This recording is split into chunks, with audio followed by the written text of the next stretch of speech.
Sa isla ng Leyte, may isang lungsod na kilala hindi lamang sa kagandahan ng kalikasan, kundi pati na rin sa mabilis nitong pag-unlad. Ito ang Ormoc City, ang lungsod na madalas tawaging pinakamayamang lungsod sa Leyte. Pero paano nga ba naging ganito kaunlad ang Ormoc? Ano ang mga dahilan kung bakit ito ang isa sa pinakamahalagang sentro ng ekonomiya sa buong isla?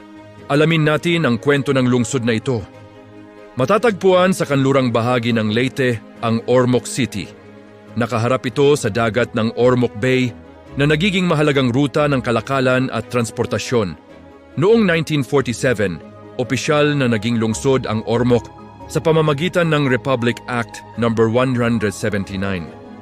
Ngunit bago pa man ito maging lungsod, isa na itong mahalagang komunidad ng kalakalan sa rehiyon.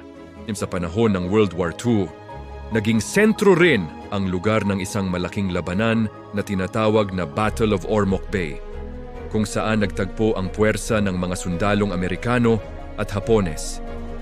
Isa sa pangunahing dahilan kung bakit tinuturing na pinakamayamang lungsod sa Leyte ang Ormoc City ay ang malakas nitong ekonomiya. Ang lungsod ay may malaking kita mula sa iba't ibang industriya tulad ng agrikultura, enerhiya, kalakalan at negosyo. Isa sa pinakamahalagang industriya dito ay ang produksyon ng enerhiya.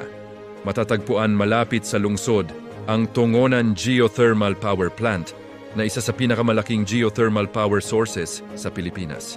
Dahil dito, malaking bahagi ng kuryente sa rehiyon ay nagmumula sa paligid ng Ormoc. Bukod sa enerhiya, kilala rin ang Ormoc bilang sentro ng kalakalan sa kanlurang Leyte. Ang Ormoc Port ay isa sa pinakamahalagang daungan sa rehiyon. Dito dumadaan ang maraming produkto at pasahero na naglalakbay, papunta at mula sa Cebu City at iba pang bahagi ng Philippines. Dahil sa aktibong daungan na ito, mabilis ang daloy ng negosyo at turismo sa lungsod. Isa pang ipinagmamalaki ng lungsod ay ang malawak nitong produksyon ng pinya.